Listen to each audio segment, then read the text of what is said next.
There is no place like the Boundary Waters on the face of the planet. The Friends of the Boundary Waters Wilderness started in 1976, and they were really at the center of a movement to designate the Boundary Waters as wilderness. I honestly think if it weren't for the Friends of the Boundary Waters, we probably wouldn't have the Boundary Waters right now. There have been threats in the last 30 years that were very credible. But now there's actual proposals to mine in the ecosystem. Mining, specifically sulfide mining or copper-nickel mining, we've identified as the biggest threat of our generation to the wilderness. There is a part of my identity, like foundational identity to who I am, that is wrapped up in the Boundary Waters. And it is no exaggeration to say if that is destroyed, I will lose a part of who I am. Many people have to take a journey to understand the issue and maybe come to a decision whether for or against. Some of the folks who live further up north see it as a very black or white issue. They see it as jobs or environment, or jobs versus environment. So they've really worked with the people of northeastern Minnesota and tried to be respectful and base things on the facts.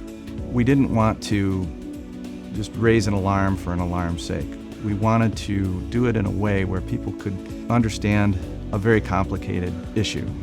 We felt our responsibility was to bring the legal complexities, the scientific complexities, and the details of the proposal and the sensitivities of the natural region to the public and to our leaders and our decision makers, so they were really dealing with accurate information.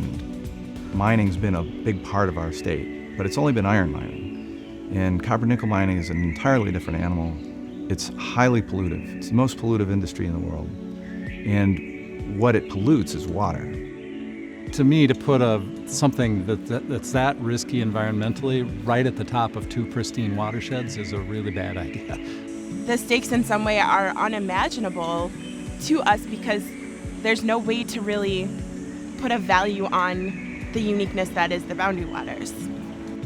You don't lose special places in big chunks. You lose them in little nibbles. So if our job is to speak for the wilderness, which it is, we're going to need to do that loudly and to more people. What the Mining Truth Coalition was able to accomplish was to increase awareness of sulfide mining throughout the state from less than 5% to well over 70%.